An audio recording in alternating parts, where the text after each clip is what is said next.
Welcome to Slapshot Podcast, episode number 35. I am your host, Christopher Morais. Thank you so much for joining me today. This podcast is going to be a little bit different than the ones you've probably previously heard. You may have noticed by now there is no intro music, and there won't be any music at all at the end of this podcast. In fact, this podcast is not going to be like the other ones. There is no hockey talk here. So if you stumbled upon this by accident or you're returning, my apologies in advance, but you won't hear any hockey talk.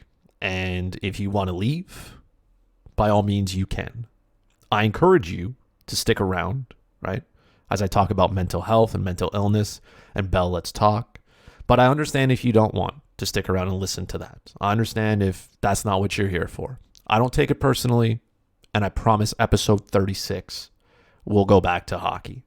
But today, we're going to talk about something that's a little bit closer to heart for me, something I think we need to talk about, and the reasons why I feel that we need to. Right, so today is Bell Let's Talk Day, where we focus on talking about mental illness. And it comes around every year, and I think we've gotten accustomed to it coming around and, taking a day to reflect on people who are battling, mental illness and, what they're trying to achieve. And look, if you don't know me or a little bit about my story, right? Most of you probably do, right? You know me in some way, right? I've been battling mental illness now for the better part of 12 years, I would say. And I mean, I've had a lot of good times. I've had a lot of bad times, particularly the last, 5-6 years have been pretty good. But I mean, 2020 changed that for me. I think it changed a lot of things for people, but it definitely changed it for me. And that's why I felt like I needed to do this podcast about mental illness more than any of the others, because I mean, I've been down this road, right? So when my first battle with mental illness was in November of 2008, right? And now we're January of 2021. So I've gone through this. I've been through the help. I've gone through the tools. I've done as much as I humanly can to make sure that I get all the help I need to be the best version of who I am. And at the beginning of 2020, when the pandemic started and everything hit, I felt like I didn't have enough. And that was terrifying for me, because I feel like I'm a veteran. Like, I've been through this, right? I know what I need to do. I had the pleasure of working with some great psychologists who helped me be better at being me, right? And despite all that help, here I am early in 2020 looking at myself going, man, I feel like I don't have enough. And that is a scary, scary feeling, to know that you can't grasp what you have. Because look, we all experience, not great days. If you're battling with mental illness right now, you know the struggle, right? Not every day is unicorns and butterflies, right? Some of them are dark. Some of them are very dark. Some of them are harder than others. You have your good days, right? You have your bad days. But the hope is that you'll have more good days than bad days, and that your bad days will be few and far in between. So for me, they've been very, few and very in between. I can go months, even years without having a really bad day. A bad day is, right, that definition is different to everybody. I know what that definition is to me, but it's different for everybody. And the goal is not, is one thing more bad than the other. That's not it, right? It's just having better days than not good days.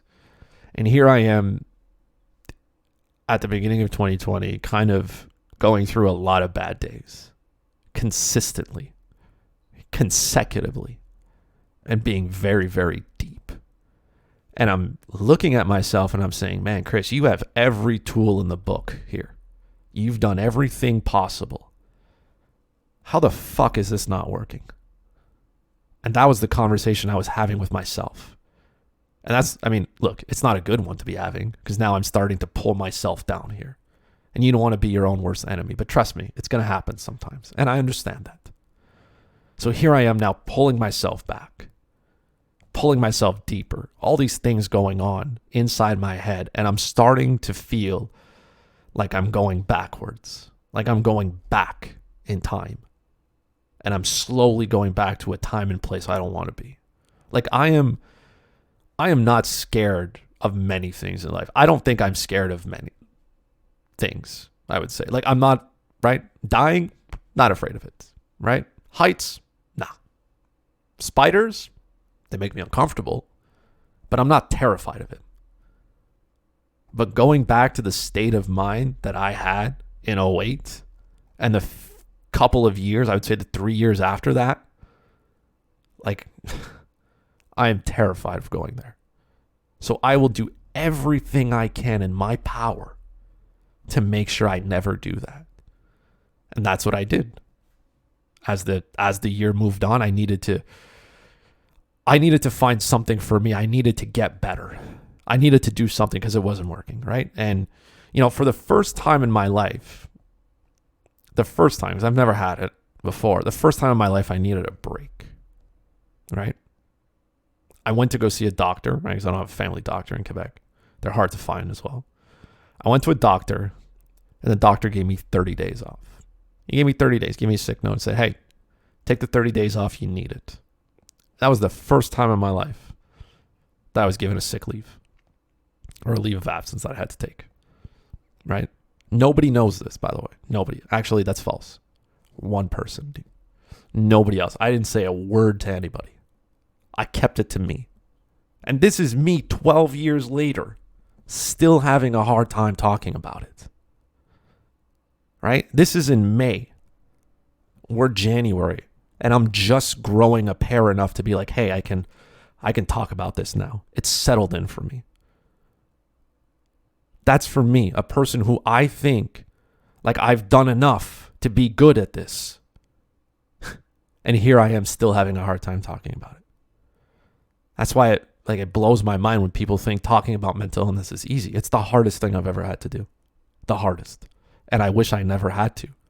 But I'm glad that I have as well. Right? So I get 30 days off. And this at this point in time, now I'm looking for different things, right? Because you can use that time wisely or you can blow it and do nothing.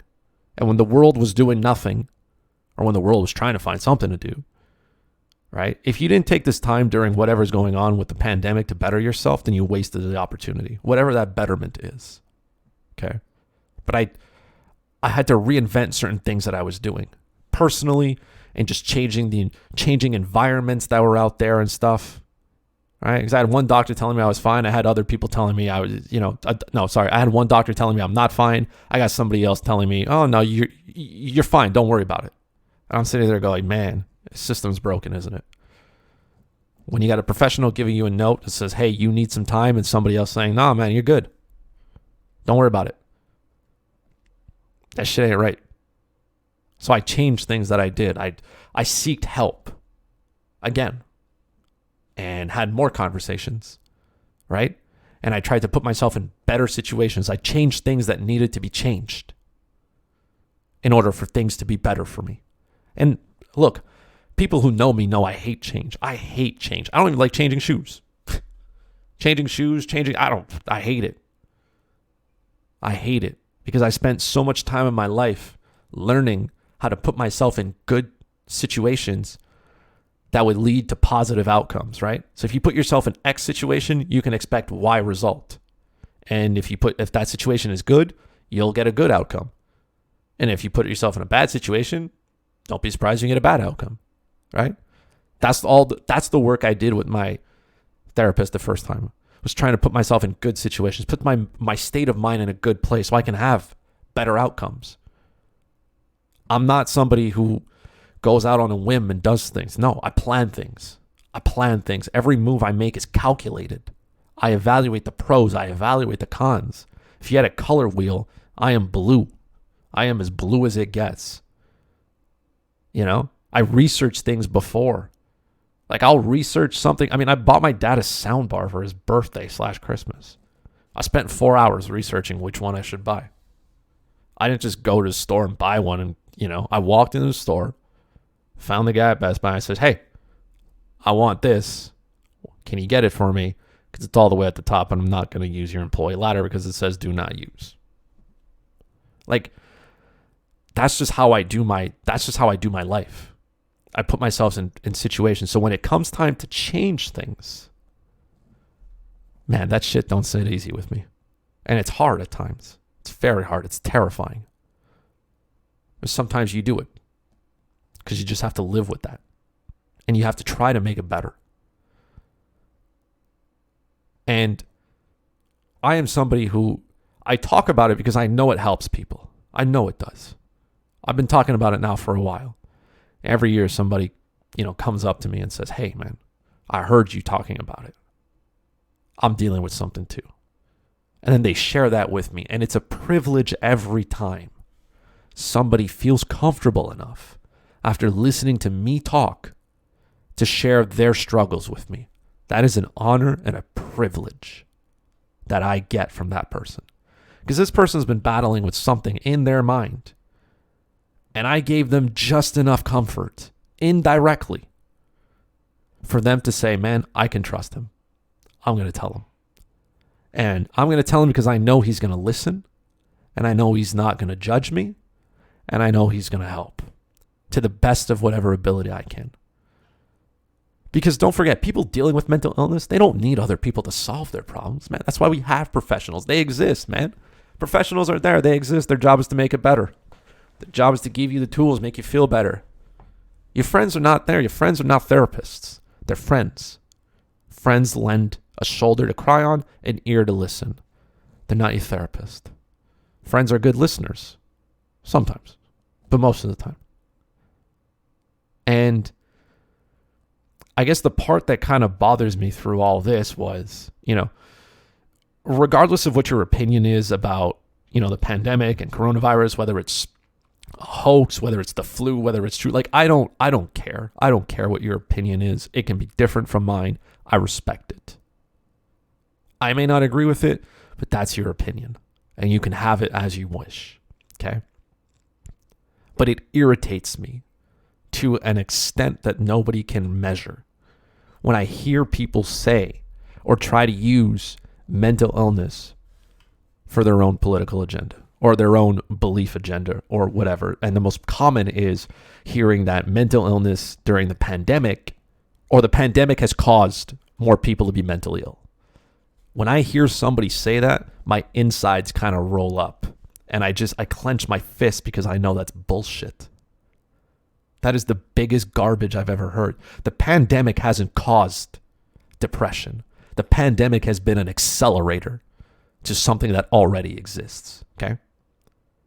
The pandemic is no different than gasoline on a fire. Gasoline isn't the fire, but it's an accelerant. It makes the fire get bigger. You can have a small flame, right, that's controlled, and then you pour a little bit of gasoline on it, and then all hell breaks loose, right?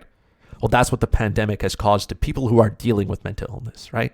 Because don't forget, here in Quebec, right, you got lockdowns, you got curfews, you got this, you got that, you got people objecting to it, and then they throw out the, what about the people who are stuck at home dealing with mental illness and it's not good for their mental health? And that just rubs me every wrong way. Because I'm sitting here and I'm going, man, if you dealt with it on the level that, like, here's the thing, okay? Like, if you have never experienced mental illness or to the extent of it being so bad that you cannot live your life.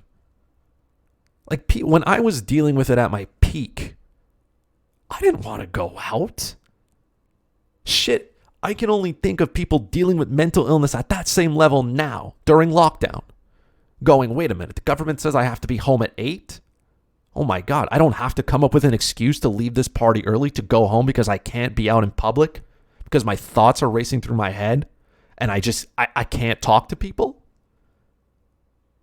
Are you kidding me? The lockdown hasn't, look, again, we can disagree and that's fine, okay?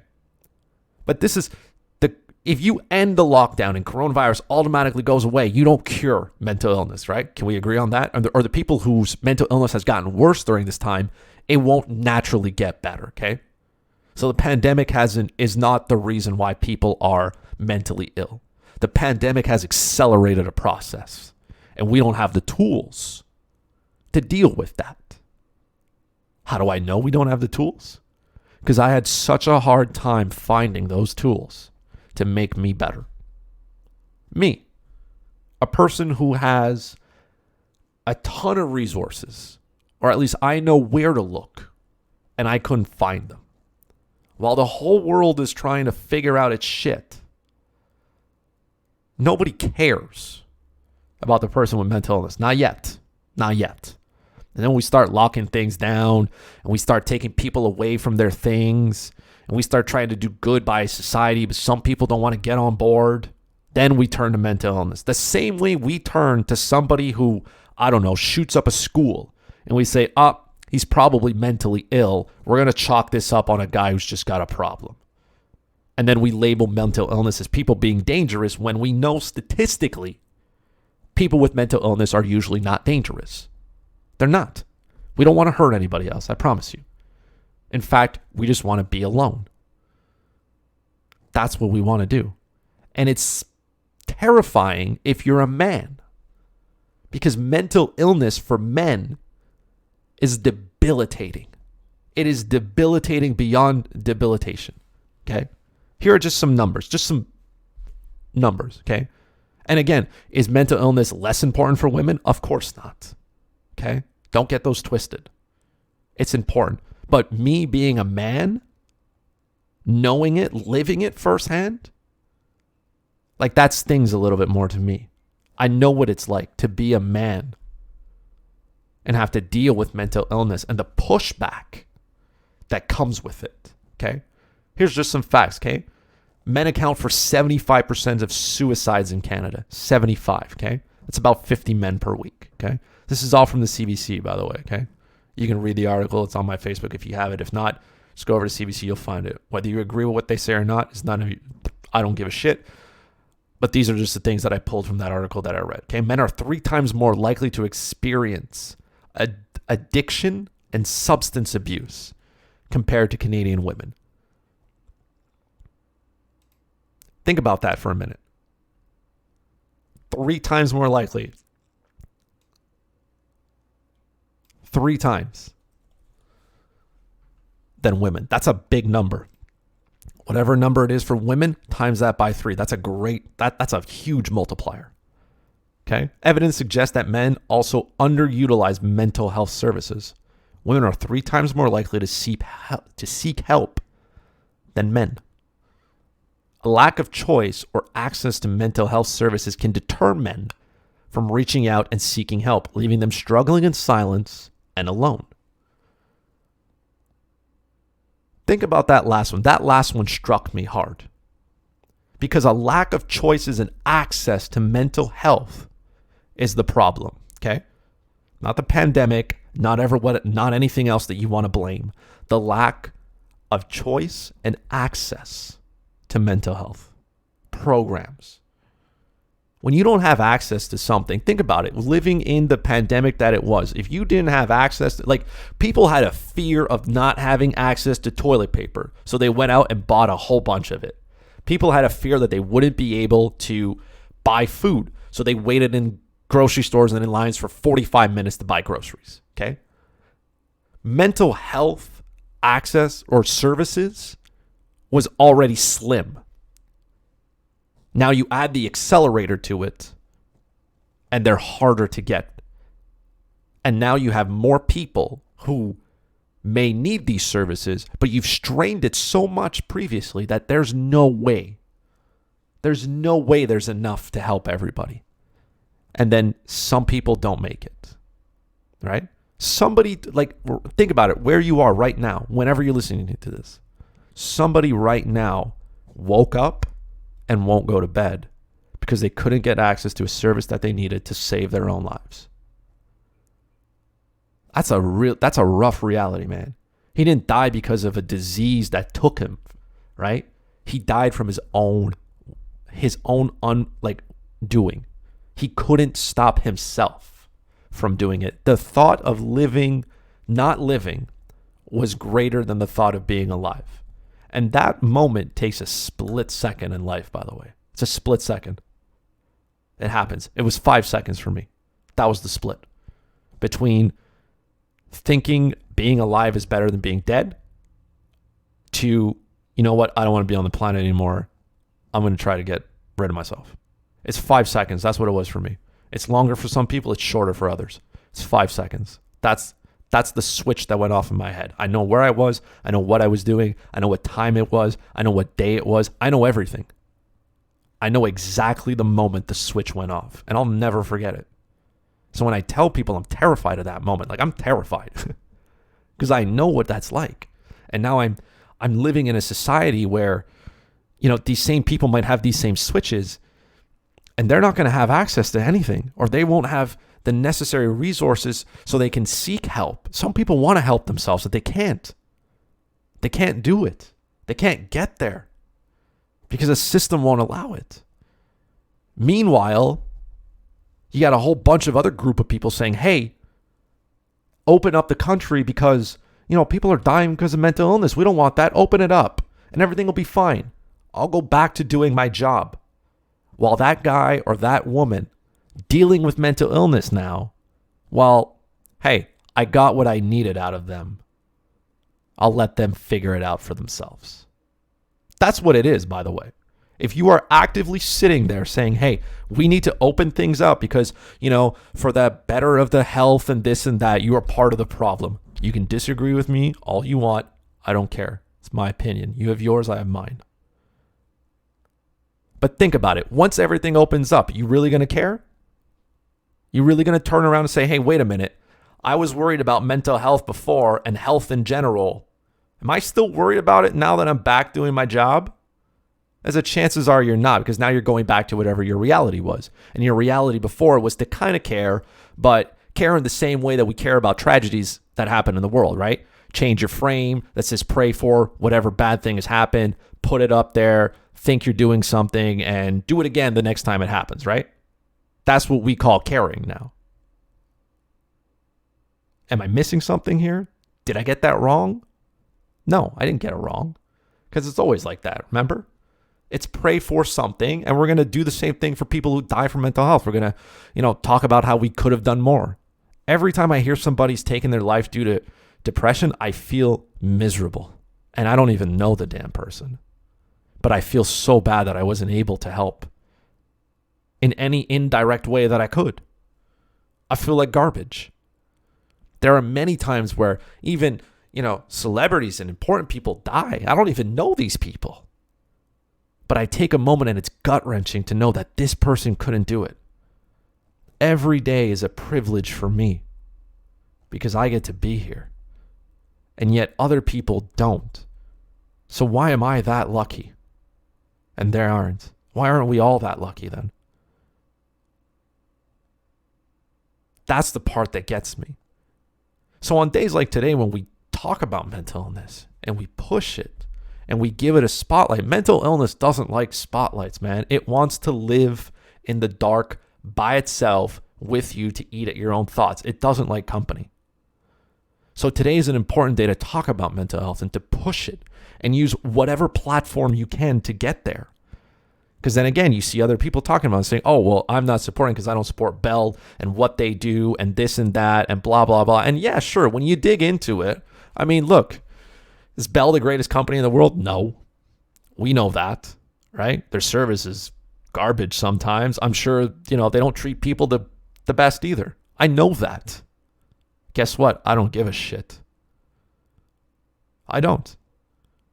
Because Bell is a big enough platform that they can use to do some good while you think they're doing wrong. And until we come up as a society with a better way to do it, I'll take that dirty money any day. Right? Because trust me, we've all done things for dirty. And it's been a lot worse than whatever Bell's doing right now. Okay? So in cases where they don't care about their employees or fire people due to mental illness or don't support as much, I know that. But I don't have a better solution right now. So I'm going to take their platform on a day that they push it out. You want to call it marketing? Call it marketing. I don't care. It brings just enough awareness for people to talk about it. And that brings good.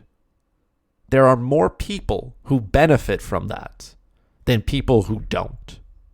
So I'll take it. And again, we can disagree on that.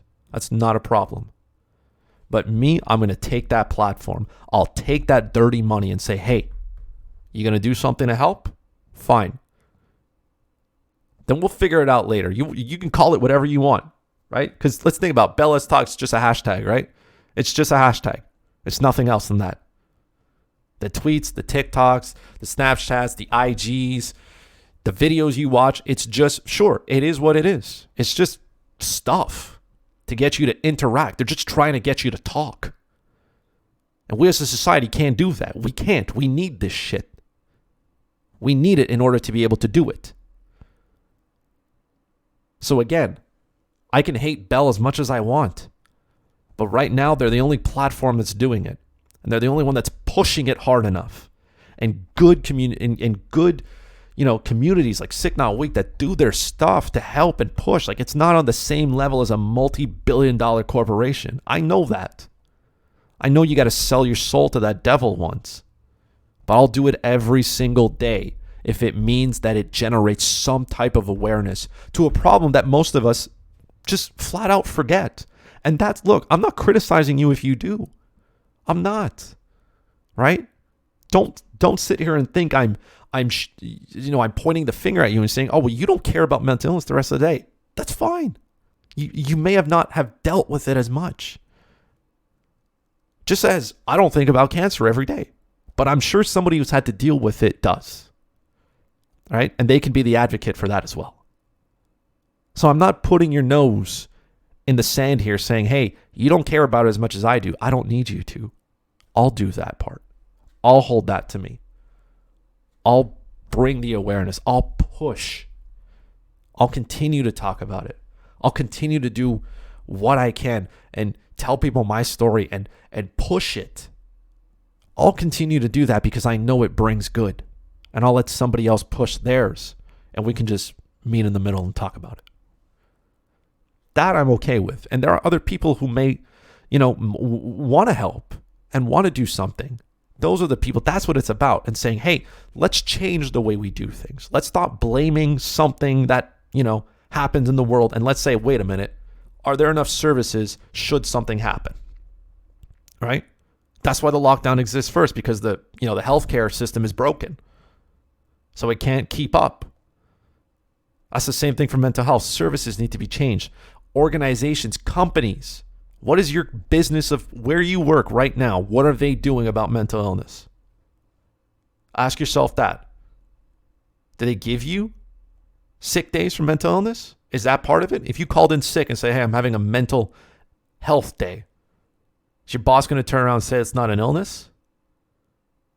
Is there money available in your group plan that allows you to go see a professional? Just as they let you go see chiropractors and massage therapists and whatnot. Is there, does a psychologist count to them? Can you use that for them? This is part of the change that we need to do. This is part of the services. Does your business offer the opportunity to talk to somebody anonymously about stuff that's either related to work or not? These are the services that people need, and they need to be stupid accessible, right? It needs to be right there in your face. You need to be able to know it. You need to be able to make it easy. So whenever you need it, it's right there and you can take it. And we should be talking about it more than just once a year. Mental health is an everyday situation. I think about it every single day. I don't expect everybody to, but I do. Every single day I think about it because I need to. Because it keeps me alive. It's the only way I do life. I have no other option. I think about it and everything I can do to keep myself better. And if I can help somebody else who's feeling like absolute dog shit and dealing with their own things, then yeah, I'll do the best I can. And do I solve every situation? Of course not. Sometimes it's temporary. Sometimes it's just something that they're dealing with. That problem is, it doesn't mean that it's not important, right? We have to stop discrediting people's things that they feel sad about. It doesn't matter what it is. The heartbreak is not measurable. If it's important to you, then it's important to me. That's what my psychologist told me once, when I thought my problems weren't that big, right? That was my first thing. I was like, hey, my stuff is not that bad, actually. Like, I'm just dealing with some stuff. Like, it'll go away. I'm sure you have other things that are more important. And she said, if it's important to you, then it's important to me.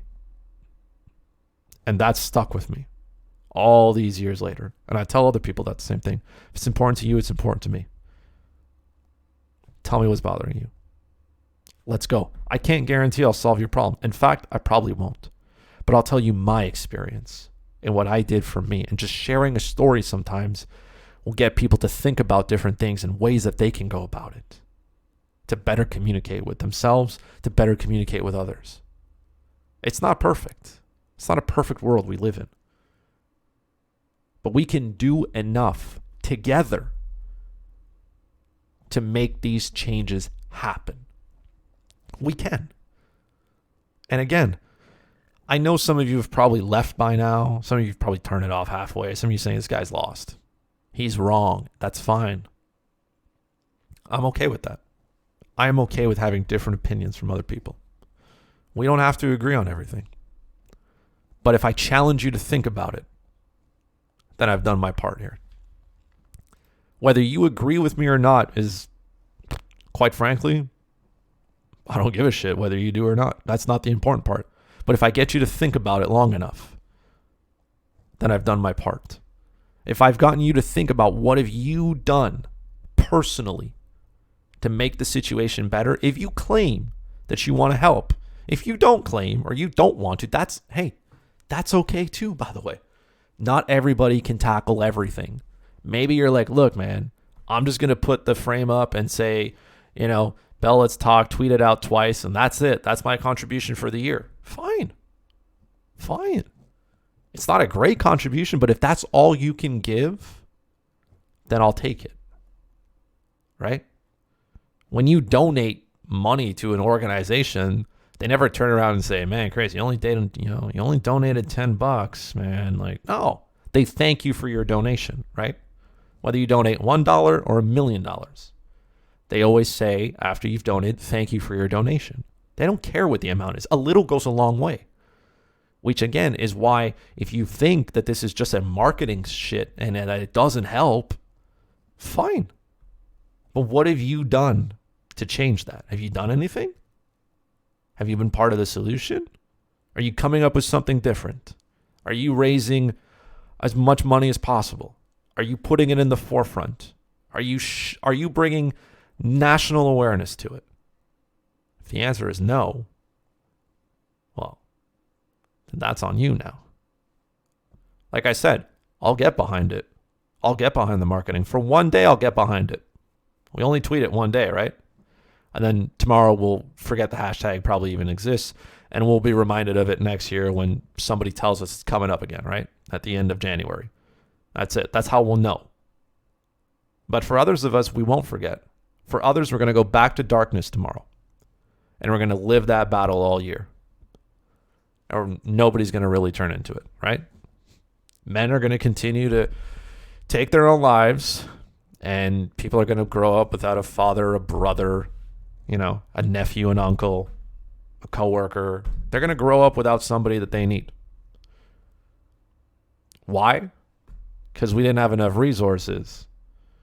But, we need to open everything up immediately right now because that'll solve the issue. Again, I'm going to repeat it a lot. We can have different opinions on that. That's fine. But my only opinion and my main focus is how can I help the person who's dealing with mental illness? I don't give a shit about your other agenda. It doesn't interest me.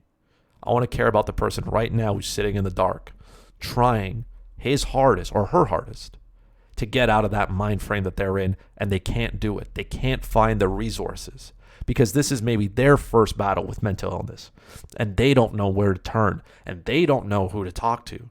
Because even for me, 12 years later, it's hard to talk about sometimes. It's hard. It's really hard. It's not easy. Even I couldn't find the resource that I needed. I couldn't find it in myself to talk about it at that moment to anybody. Like when I tell you that nobody knew, I legit mean it. Nobody knew. There was one person. That was it. That was the only person who knew. And that's fine. That was okay for me at that point. I kept it with me because I couldn't talk about it at that moment.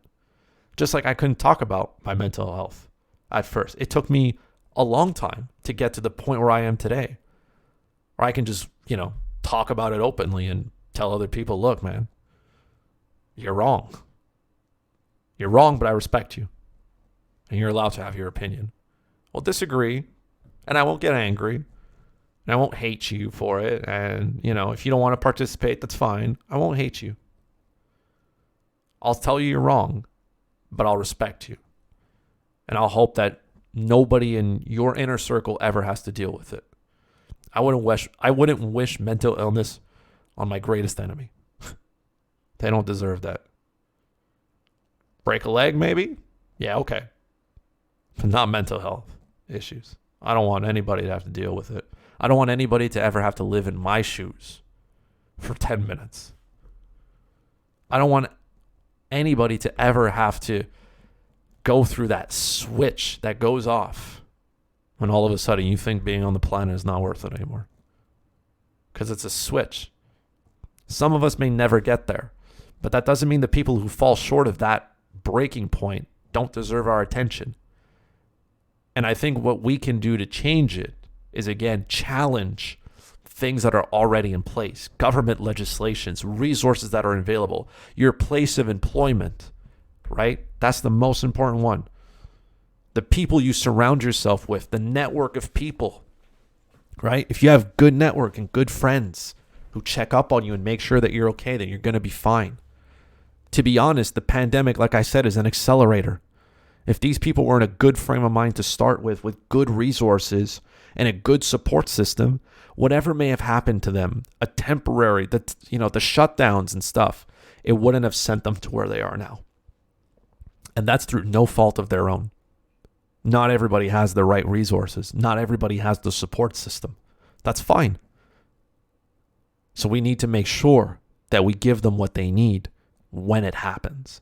Because look, if it wasn't a pandemic that sent them there, something else would have. Let's be honest, right? Had they lost their job to something else and sent them into the spiral that they're in now, whether it's the pandemic or something else, they still would have gotten there. That's why I refuse to say, hey, the pandemic is the problem, right? The pandemic didn't send me to where I was. There were already things in my mind that were not as crisp as they should have been, right? I was already dealing with, not being able to hold on a little bit and the tools that I had, I wasn't fully updating them. I wasn't operating at 100% to be good. And I need to operate at 100%. I can't operate at 99 because that leaves a crack in my wall. And I can't afford a crack. Not me. I can't. So again, if it wasn't the pandemic that would have forced me into this 30-day breather that I needed, it was going to be something else. But again, it was accelerated for me. And then I made choices. And I looked for resources to help me and push myself to get help, get what I need to bring me back to where I need to be. But I know how to do that. I've been there. I've done this. Others haven't, which is so important why, especially in a world now where you can't socialize, you can't go see someone. Like, reach out to people. Reach out to it. Society has forgot how to do that. Like, there's no reason you can't reach out to somebody. Everybody knows how Zoom works, or Microsoft Teams or whatever platform you use. Facebook Messenger. Whatever you use, there's a way to reach out to somebody. Just say, hey, how you doing?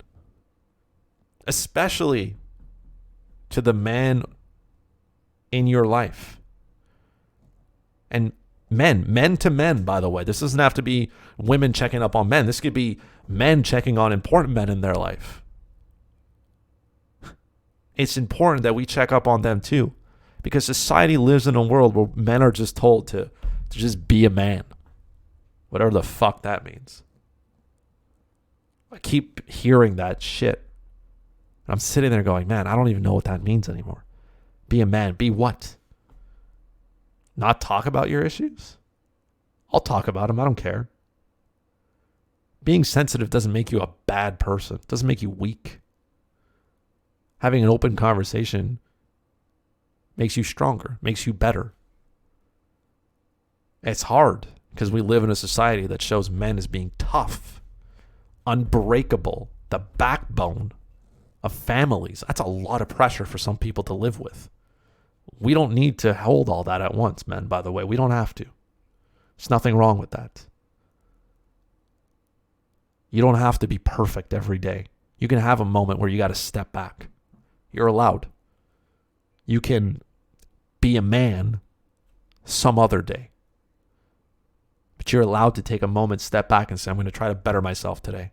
And I can't handle all this and I need to reach out.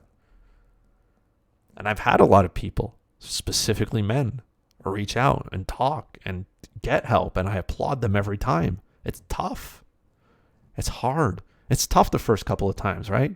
Like I got a whole bunch of Facebook groups with friends. It's just memes and videos, right? It's memes half the time.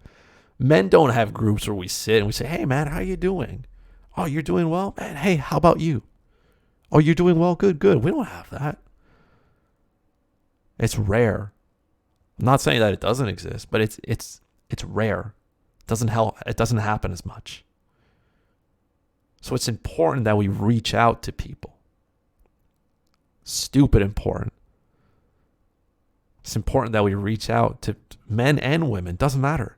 And we just check in and say, hey, how you doing? I just want to know. I just want you to know that I'm here. If you need anything. Say it today because everybody's in it right now, right? You can say it today and it's fine. It gets by. But remind them later on. Or just remind them and say, hey, look, man, if you need something, I'm here. Give them that option. And then when they do use it, by the way, now you got to hold your bargain. Now you got to step up and say, okay, now he needs me. Now I got to help. Now I got to be part of it. And if I can't, then I'll find somebody or something or someone that can. But don't be silent. Don't be silent of it. Depression lives in its own silence. It doesn't need more of it. It doesn't like noise. It doesn't like light. It doesn't like going out to parties that start at 10:30. Depression doesn't, it lives by its own rules. So we have to make sure that we have everything available to people who need help. Because that's how we make this planet a better place. It's a shit show half the time. But we can make it better for people who are dealing with mental illness by doing everything we can to help the ones around us and remind them that they have something. Because maybe they'll reach out to you and you have that resource for them, or you know where to go, right? We always say life, right? In life's about connections, who we know and stuff. That's true, right? Some of you may have found your job because, you know somebody who's there, right? Referrals and references are the number one thing that people want in life. So it's the same thing when you reach out to somebody who's dealing with mental illness. You might be the reference or resource that they need, or you may have what they're seeking, which is why I talk about it, so that people know that I'll listen. I won't solve your problems because I'm not a psychologist, but I'll listen to you. I'll listen and I'll do my best at it as I can. And I'll tell you how I dealt with it. And it may not work for you, but I guarantee you that person has heard himself talk and he doesn't believe a word he's saying or she's saying. So whatever the other person has to say can't hurt, right? And then that's where the responsibility falls on me to make sure that I listen and that I give everything that I can to that person to help them. That's the important part for me. That's why I talk about it. That's why I'll get behind the marketing. I don't do it because I want to. I do it because somebody else needs it. They need it. Me 12 years ago, I needed it. So if anything, I'm doing it for the version of me 12 years ago that's walking on the planet right now, who needs that support. They need it. So I'll do it for them. I'll do it all for them, just so they can get the help that they need, so that they can go on and do the same thing that I do. I'll push no matter what. And I won't get lost in the garbage around it. The people trying to sabotage it. The people trying to push their own agendas and things that they're trying to do. I don't care. I don't care. I don't give a shit. My one concern, especially today, is how can I help somebody dealing with mental illness? How can I help, and what's the most effective way? And if that means I got to take some blood money to do it, done. Sold. All day, every day, it's bought. I don't care. I don't care. I'm doing it because somebody else needs that help. Because I needed it. I needed people to help me. And I still do. And I wish the resources that I was looking for were easier to find, more efficient. Because maybe, you know what, maybe it would have saved me a couple of heartaches here and there. Maybe it would have, made things a little bit easier for me at a time where it wasn't. But it didn't happen like that. But I wouldn't change that experience now, because now I get to talk about it and I get to help other people instead. And that to me is a gift. It's a gift that keeps on giving.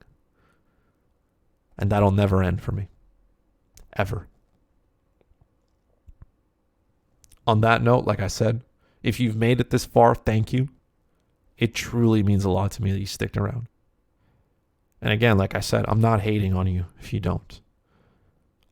I'm just part of the conversation here that we can have that's different than whatever you're feeling. I don't want you to, turn this off and say, man, Chris hates me. That's not true. Chris loves you. I love you. Even the people listening to this who I don't love, I still love you. I'm kidding. There's not many people I don't love.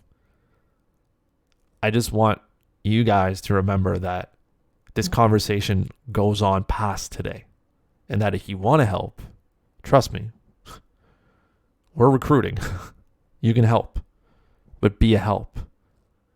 Be a part of it. Change this for somebody else. Because you may never know when you need that service. You may never know when you need that resource. You're going to want it handy, right? You're going to want it, right? You need hospitals to not be packed. Because if you get ill and you need to go to the hospital, you need to make sure that the best are available to help treat you. Not that you're waiting on the sidelines and maybe die. That's what we need to work on. Again, I applaud you for being here. Thank you so much. If you've enjoyed this, share it with a friend. And like I said, I promise, episode 36 of the podcast will go back to hockey and you'll continue to listen to me rant about things that only matter to a select few. But for today, for this moment here, it's about mental health. So with that, I love you. Stay safe. And let's continue this conversation past today.